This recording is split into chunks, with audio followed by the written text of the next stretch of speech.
नमस्कार, मी श्रीकांत वाटवे बोलतोय. आमच्या युरोपमधल्या ट्रिपबद्दलचे बरेच व्हिडिओज टाकलेले आहेत. आता जे मी व्हिडिओ टाकतोय हे आम्ही पूर्वी मॅड्रिड म्हणजे थोडक्यामध्ये मॅड्रिड ज्या देशामध्ये आहे त्या देशाला आम्ही गेलेलो होतो आणि स्पेनमध्ये जे काय आमची वेगळ्या ठिकाणी आमची व्हिजिट झाली त्याबद्दलचे व्हिडिओज आहेत. तर आमचा ह्याच्या आधीचा जो व्हिडिओ होता म्हणजे ह्याच्या आधीचं जे गाव होतं ते होतं व्हेनिस. व्हेनिसवरून पहाटे 4 वाजता हॉटेलमधनं निघालो आणि 5 वाजता त्या वॉटर टॅक्सीनं आम्हाला एअरपोर्टला सोडलं. आमची 6:30ची फ्लाईट होती ब्रुसेल्स एअरलाइन्स. तिथनं ब्रुसेल्सला गेलो. ब्रुसेल्समध्ये थोडासा हॉल्ट होता 1 तास 2 तासाचा आणि तिथून आम्ही मॅड्रिडला आलो. मॅड्रिडला जे आम्ही उतरलो ते साधारण 11:15ला उतरलो. त्यामुळं उतरल्यानंतर बाहेर येऊन आमच्यासाठी जी रत्नदीप तोडकरनी म्हणजे समर्थ हॉलिडेजनी टॅक्सी तयार ठेवली होती तो आमचं नाव घेऊन झेंडा घेऊन उभा होता. मग त्याप्रमाणे आम्ही टॅक्सीमध्ये बसलो आणि त्यानं ट्राईब ॲटोचा म्हणून एक हॉटेल आहे मॅड्रिडमध्ये आहे, मॅड्रिडच्या मध्यभागी आहे, तिथं बुकिंग केलं होतं. तिथं आम्ही गेलो. आम्ही जात असताना ते जे डिस्टन्स आहे ते 20 किलोमीटर आहे. वेळ भरपूर लागतो, 1 तासभर लागला आम्हाला. आम्ही पोचल्यानंतर पहिल्यांदा काय केलं, चेक इन झाल्यानंतर आम्ही मॅप घेतला, कारण आम्ही त्याच्याही आधी तसंच केलं होतं. मॅप घेतला आणि मॅपमध्ये त्याला म्हणलं की तुझं हॉटेल कुठं आहे ते सांग. मग त्यानं मार्किंग केलं. मार्किंग केल्यानंतर त्याला विचारलं की आता आम्ही दिवसभर मोकळे आहे, आम्ही काय काय बघू शकतो. मग त्यांनी सांगितलं की आपण तुम्हाला एक मॅप देतो तो फॉलो करा आणि त्याप्रमाणे जावा. पण म्हणलं आज प्लाझा मेयरमध्ये कार्यक्रम आहे, लकीली तो बघता आला तर बघा. म्हणलं ठीक आहे, आपण प्रयत्न करायला काहीच हरकत नाही. मग आम्ही मॅप घेतला आणि बाहेर पडलो. पहिलं गेलो प्लाझा मेयरमध्ये, त्यामुळे पहिले 2-3 फोटोज आहेत ते प्लाझा मेयरचे आहेत. प्लाझा मेयर बघून झाल्यानंतर तिथंच संध्याकाळी यायचं होतं, त्यामुळं दुपारी म्हणजे 12-1 वाजता जे आम्ही बघितलं तेव्हा गर्दी नव्हती, त्यामुळे आम्हाला आरामात बघता आलं. तिथून तिथल्या एका फूड हाऊसमध्ये गेलो, म्हणजे मिरकॅडो डी सॅन म्युगेल म्हणून एक हे आहे, आपण असं म्हणूयात की दुकान टाईपच आहे. पण ते इतकं मोठं दुकान आहे की त्याच्यामध्ये नाना प्रकारच्या खाद्य प्रकारांचे सेल्सचे एजंट्स आहेत. म्हणजे थोडक्यात बाजार असतो आपला ना, तसा तो बाजार आहे, फूड बाजार. मग आम्ही आत गेलो, तिथं काय काय बघितलं. मग तिथला थोडा मासा आम्ही चव घेतली. त्यांच्याकडं मटण मासे हे सगळं वेगळ्या प्रकारचं असतं. व्हेजिटेरियन, केक्स, ब्रेड सगळं सगळं. आणि ते जगातलं प्रसिद्ध मार्केट आहे म्हणा हरकत नाही, इतकं मोठं मार्केट आहे ते. मग तिथून बाहेर पडलो आणि चालत चालत आम्ही सिटी सेंटर म्हणजे रॉयल पॅलेसकडे आलो. रॉयल पॅलेसच्या जवळ आम्ही मॉन्युमेंट फिलिप 4 तो जो स्टॅच्यू आहे तो बघितला, 4थ्या फिलिपचा स्टॅच्यू. नंतर ह्या जो रॉयल पॅलेस आहे ह्याच्या दोन्ही साईडला बिल्डिंग्स आहेत. एका साईडला चर्च आहे, दुसऱ्या साईडला पॅलेस आहे. आम्ही पॅलेसच्या दारापर्यंत गेलो. मग ते म्हणले की तुमच्याकडे पास आहे का, म्हणजे तिकीट काढलंय का. तर म्हणलं तिकीट नाही काढलेलं. मग म्हणले तुम्हाला जाता येणार नाही आत्ता. म्हणलं ठीक आहे. मग बाहेरनं आम्ही ते बघितलं. नंतर आम्ही चर्चमध्ये गेलो. तिथं थोडंसंच आत आम्हाला जाता आलं, फार जाता आलं नाही, पण आम्ही चर्चच्या तिथं गेलो. तिथून बाहेर पडलो. बाहेर पडल्यानंतर बरोबर त्याच्या बॅक साईडला एक आणखीन गोष्ट आहे, ती म्हणजे सॅबॅटिनी गार्डन. हे बरोबर रॉयल पॅलेसची बॅक साईड. अतिशय सुंदर गार्डन आहे. म्हणजे त्या गार्डनमध्ये टेक्निकली स्पीकिंग फ्लॉवर अरेंजमेंट्स, बसायची व्यवस्था, त्याच्यानंतर फुलांचा सीझन बघून त्याप्रमाणे त्यांचं कलरिंग असं सुंदर त्यांनी ते मेंटेन केलेलं आहे. कारण ते रॉयल पॅलेसच्याच बॅक साईडला आहे, त्यामुळं पाणी बिणीचा काही प्रश्न नाही. उत्तम डेव्हलप केलेली बाग आहे ती सॅबॅटिनी गार्डन. मग ह्या सॅबॅटिनी गार्डन मधून थोडासा रस्ता क्रॉस करून पुढे गेल्यानंतर आम्हाला टेम्पल ऑफ डिबॉड हे लागलं. आता हे टेम्पल ऑफ डिगॉड म्हणजे काय, तर इजिप्तमधनं हे अगदी रिसेंटली आले की हे फार जुनं नाही आहे. म्हणजे साधारणपणे 1968 साली हे मंदिर तिकडून इकडं आलं, म्हणजे शिफ्ट झालं. म्हणजे काहीतरी मदत मोठी केल्यामुळे त्यांनी ते शिफ्ट केलं. मग ते आम्ही बघून आलो. मग ते इजिप्शियन टेम्पलच्या जवळच पार्क डी ला मोंटा गार्डन पण होती. आणखीन एक गार्डन होती, सुंदर गार्डन होती. त्या गार्डनमध्ये सन बाथिंग चाललेलं होतं, नंतर गाणी म्हणायचं चाललं होतं, डान्स करायचं चाललं होतं. आत भरपूर पुतळे होते, नंतर भरपूर फ्लॉवर्स होती, गुलाबाची बाग होती. असं करत करत आम्ही ते बाग आणि तो सगळा जो टेम्पल ऑफ डिबॉड हे सगळं बघितलं.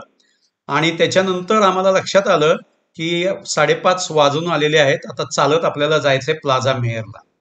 मग आम्ही तिथून चालत चालत रस्ता बदलला जरा, म्हणजे दुसऱ्या रस्त्यानं आलो आणि आम्ही प्लाझा मेयरला आलो.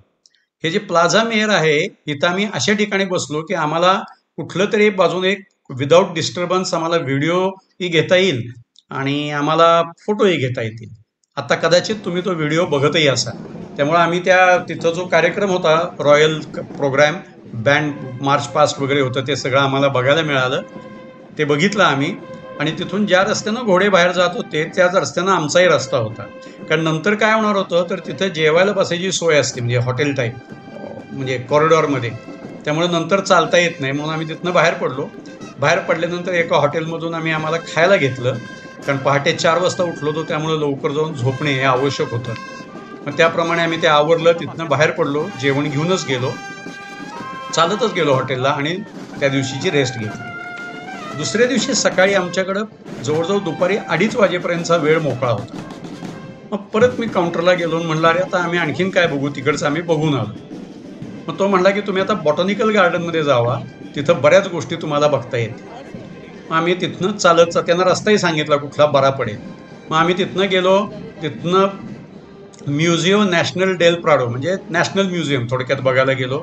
हे खूप मोठं म्युझियम आहे, 5-6 हजार फोटोज आहेत, स्टॅच्यूज आहेत, खूपच मोठं म्युझियम आहे. 3 मजली म्युझियम आहे आणि वेळ खूप लागतो. मग आम्ही तिथं, आम्हाला फ्री एंट्री जेवढ्या भागात होती त्यात आम्ही गेलो.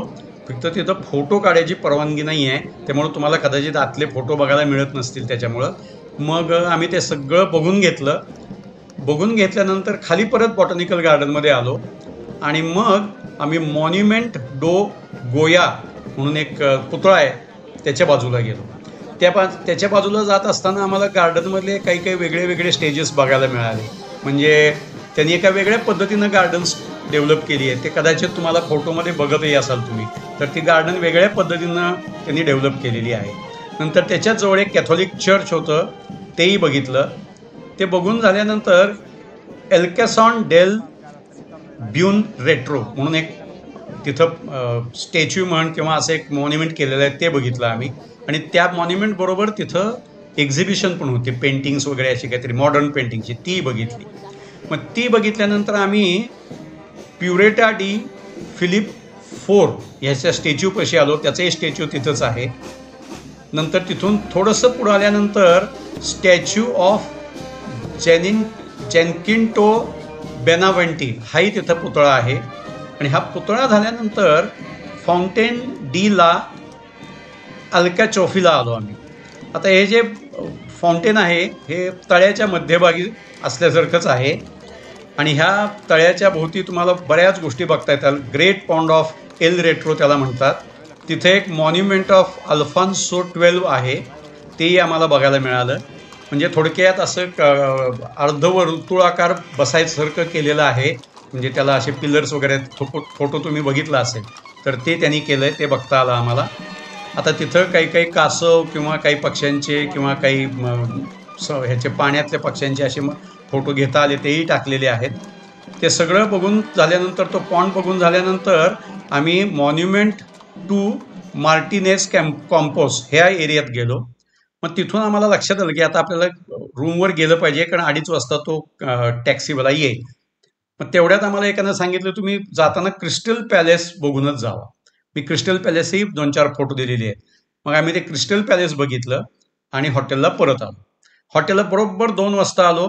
2:15-2:30च्या दरम्यान तो कारवाला आला. मग तो म्हणला की चला निघूया आपण. मग आम्ही कारमध्ये बसल्यावर तो म्हणला, पहिला आपण अमुक अमुक ठिकाणी जाऊया. मी त्याला म्हणलं, मी तुला आम्ही काय काय बघितलंय ते सांगतो, त्याच्या व्यतिरिक्त तुझ्याकडे काय असेल आणि जर का कुठल्या म्युझियमचा वगैरे पास असेल तर आपण ते कव्हर करूया. तो म्हणला, अनफॉर्च्युनेटली म्हणला, तुम्हाला फक्त फिरवायची मला परवानगी आहे, मला कुठले पास वगैरे दिलेले नाही आहेत. म्हणजे ठीक आहे, तुला पास दिले नसतील तर काय अडचण नाही. मग त्याला सगळं आम्ही आदल्या दिवशी बघितलेलं, रॉयल पॅलेस, त्याच्यानंतर सॅबॅटिनी गार्डन, हे सगळं आम्ही त्याला सांगितलं. मग तो म्हणला, तुम्ही 80% गोष्टी बघितलेल्या आहेत, मग मी तुम्हाला अशा ठिकाणी घेऊन जातो की ते थोडंसं लांब आहे. म्हणून तो मॅड्रिड क्लब स्टेडियमला घेऊन गेला. म्हणजे फुटबॉलचं मॅड्रिड क्लब म्हणून एक प्रसिद्ध क्लब आहे फुटबॉलचा, तर तो मॅड्रिड क्लबला घेऊन गेला. ते स्टेडियम आम्ही बघितलं. त्याच्या थोडंसं पुढे गेल्यानंतर तिथं बुल फाईट म्हणजे असं म्हणूया आपण बैलांची भांडणं लावायची त्यांच्याकडे फार जुनी सवय आहे आणि सवयपेक्षा ती ट्रेडिशन आहे. त्याच्यासाठी बुल्स तयार केले जातात. मग ते बघायला गेलो आम्ही. ते बघून झाल्यानंतर येताना गावातनं त्यांना अशा पद्धतीने आणलं की काही आम्हाला फाउंटेन्स बघायला मिळाले, काही माउंटेन मॉन्युमेंट्स बघायला मिळाली. असं बरंच काय काय काय काय त्यांना आम्हाला सगळं दाखवत दाखवत शांतपणे आम्हाला परत तो 7:30 पर्यंत हॉटेलवर घेऊन आला. आम्ही त्याला जिथं सांगायचो की बाबा आम्हाला फोटो काढायचा थांब, असे काही फोटोही नंतर मी टाकलेत, तर ते फोटोही काढता आले आम्हाला. तो काही वेळेला सांगायचा की आम्ही इथं गाडी घेऊन थांबतो, तुम्ही ह्या सर्कलला राऊंड मारून या, फोटो काढून पुढे जाऊ, कारण त्याच्याकडे वेळ होता आणि त्याला आणखीन कुठं उतरून जायचं नव्हतं. अशा पद्धतीनं त्यानं आम्हाला ते सगळं दाखवलं आणि आम्ही परत हॉटेलवर आलो. येण्यापूर्वी त्यानं एका हॉटेलपाशी थांबवलं. म्हणलं हे अतिशय जुनं हॉटेल आहे, इथं तुम्हाला अतिशय चांगलं खायला मिळेल. मग त्याला म्हणलं आम्हाला व्हेजिटेरियन मिळेल का, तर तो मिळेल म्हणला.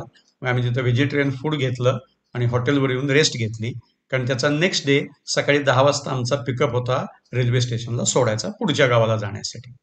तुम्ही व्हिडिओ बघताय याबद्दल तुमचे धन्यवाद. लाईक आणि सबस्क्राईब करा म्हणजे अजूनही तुम्हाला व्हिडिओ देऊ शकेल. थँक्यू.